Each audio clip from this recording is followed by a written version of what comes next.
কি কি সাধারণত পরীক্ষা নিরীক্ষার প্রয়োজন হয় যে কিডনিতে পাথর রয়েছে এটি নিশ্চিত করবার জন্য? যদি কনফার্মেটরি আমরা ডায়াগনোসিস করতে চাই তাহলে অনেক সময় আমরা ধরেন আল্ট্রাসোনোগ্রাম বলে দিতে পারেন যে তার একটি পাথর আছে। অনেক ক্ষেত্রে যদি খুব ছোট পাথর হয় অথবা কিডনির নালীতে পাথর হয় এবং সেই পাথরটা তখন আমরা সাধারণত এক্সরে এমনকি আমাদের সিটি স্ক্যান বন্ধ করতে হতে পারে যে তার এই ধরনের কোনো পাথর আছে কিনা। স্যার, যে আমরা অনেক ক্ষেত্রেই দেখি দর্শকরা আসলে একজন চিকিৎসক বলেছেন যে না, আপনার কিডনিতে পাথর রয়েছে, অপারেশন করতে হবে, তারা আসলে বারংবার একজন থেকে আরেকজন চিকিৎসকের কাছে যান যে আসলেই অপারেশন করবার প্রয়োজন হয়েছে কিনা।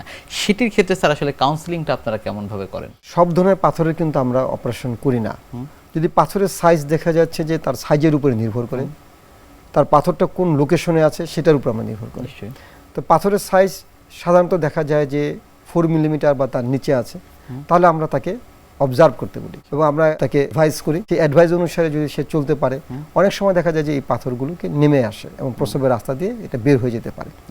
আবার যদি পাথরের সাইজটা যদি একটু বড় হয় তাহলে আমরা সেটাও অনেক সময় আমরা যদি তার উপসর্গ এরকম না থাকে তাহলে আমরা অপেক্ষা করতে পারি। কিন্তু যদি পাথরের সাইজ বড়, তার উপসর্গ হচ্ছে অথবা সেটা কিডনিকে কোনো ক্ষতি করবে না, করার সম্ভাবনা আছে, অথবা ঘন ঘন প্রস্রাবের সাথে রক্তপাত হচ্ছে, সেই ধরনের ক্ষেত্রে সাধারণত আমরা চিকিৎসাটা করে থাকি। রোগীদের স্যার কাউন্সিলিংটি কিভাবে করেন আপনারা?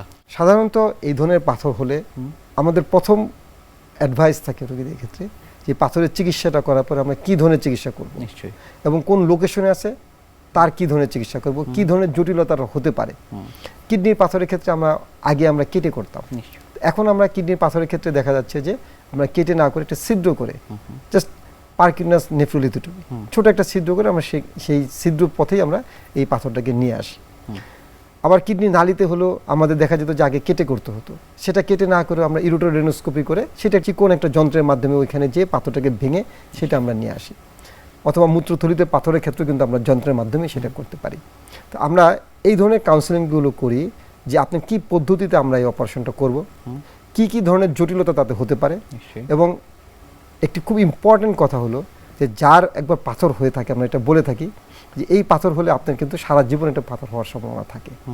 এবং আমরা পরবর্তীতে তাকে অ্যাডভাইস করি যে এই পাথর হলে আপনি কী ধরনের খাবার খাবেন, কী ধরনের লাইফ মডিফিকেশন করবেন, সেইগুলোকে আমরা বলে দেই যে এইভাবে চললে আপনার পাথরের সম্ভাবনাটা একটু কমে যায়। আমরা আগে দেখতাম যে মানুষ আসলে দেশের বাইরে যেহেতু চিকিৎসা করাতে কিডনিতে পাথরের, বর্তমান বাংলাদেশে আসলে সেই সব ধরনের সুযোগ সুবিধাগুলো রয়েছে কিনা, পাশাপাশি আধুনিক চিকিৎসা পদ্ধতি রয়েছে কিনা, সেটাও একটু আপনার কাছ থেকে জানবো স্যার। আমাদের দেশে সময় হয়তো বা বাইরে যেতে হতো, বাংলাদেশে এখন এটা ঢাকাতেই নয়, ম্যাক্সিমাম ডিস্ট্রিক্টগুলোতেই এই পাথরের জন্য যে চিকিৎসাগুলো হয়ে থাকে, যে আধুনিক পদ্ধতি আমরা যেগুলো বলে থাকি, সেই আধুনিক পদ্ধতিতে অন্য ওয়ার্ল্ডেও যেটা হয়, রোবোটিক ছাড়া বাংলাদেশের সব ধরনের চিকিৎসাগুলি করা সম্ভব। শুধু সম্ভবই নয়, এটি সাশ্রয়ীও বটে।